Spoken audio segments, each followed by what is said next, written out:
So now students, we will see that how the hemoglobin estimation is done with the help of the Shallis method.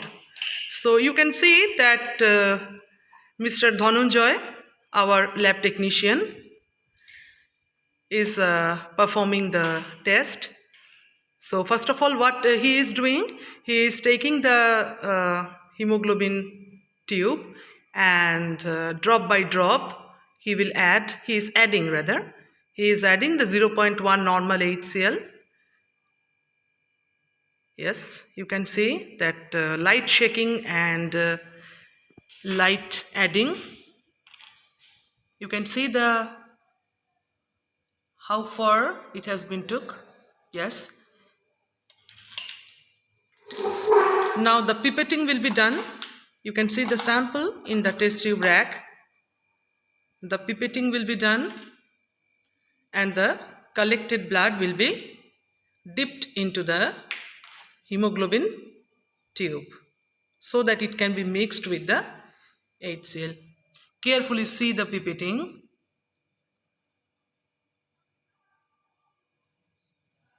You can see that up to the mark it has not been taken. Now it will be managed. It's always better to take some extra blood so that you can manage the amount of blood according to your own. You are saying you are observing that due to capillary action gradually now that particular final mark we got, and now this amount of 20 microliter blood will be added to the is added to the HCl.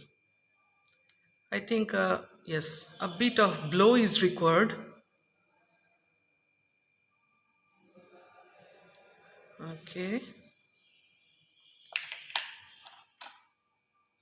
Now the use of stir.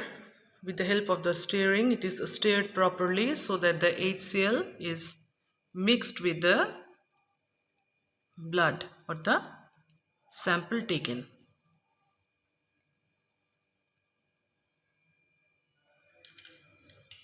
Now it is kept in the comparator box so that it can be reacted with the HCl. So what is the basic part is here that now what is happening? Now what is happening inside this test tube? No, sorry, not test tube. That's in the hemoglobin tube. That is that HCl is reacting with the. You can see that gradually the color is changing. The HCl is reacting with the blood sample, and gradually it will break the membrane of the RBC, and it will dip into that. It will react with the hemoglobin, and a complex will be formed that is called the acid hematin.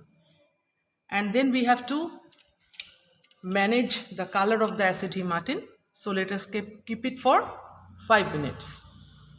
So in the first part of hemoglobin estimation, we have seen that how the blood sample is taken and the HCl is mixed with that. And now we are going for the part 2 of the hemoglobin estimation. You can see that here is the distilled water and it is the stock of the distilled water. We will take some distilled water from here and pour it down to a clear glass container to avoid the contamination. So now, so you can see the color is much more darker than the previous. That means the reaction is already happened. Now drop by drop distilled water will be mixed. Yes, you can see drop by drop distilled water is mixed, and with the help of the stirrer,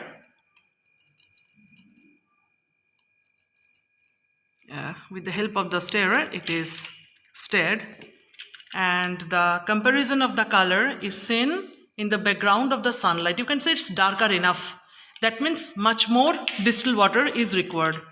So this is the most important part of this Shallis hemoglobin estimation, that you should always add drop by drop distilled water so that never ever the distilled water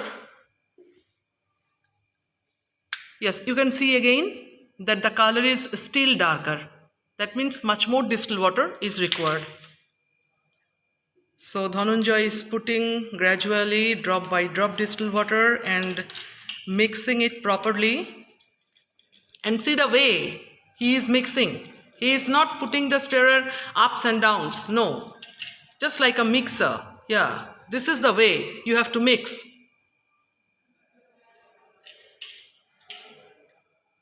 Again we will see how much. It's almost close to the color of the comparator box. You can see. I think a few drop will work.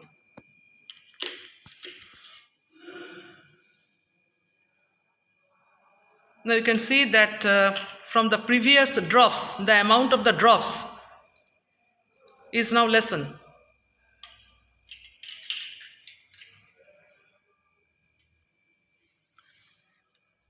So you can see that yeah, the color is matched. So now we can take the reading.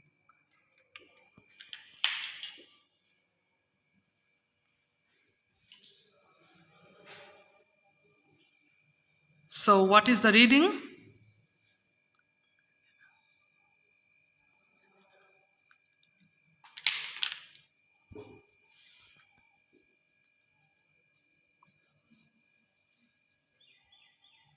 You have to put it in your eye level, and yes, you can see that maybe the calibration is just because the background is dark. It is 11.6 gram percent. So the sample we have worked with have the hemoglobin percentage of 11.6 gram percent. It is lower than the normal value. So this is the way by which you will determine the hemoglobin percentage by the help of the Sharris hemoglobinometer.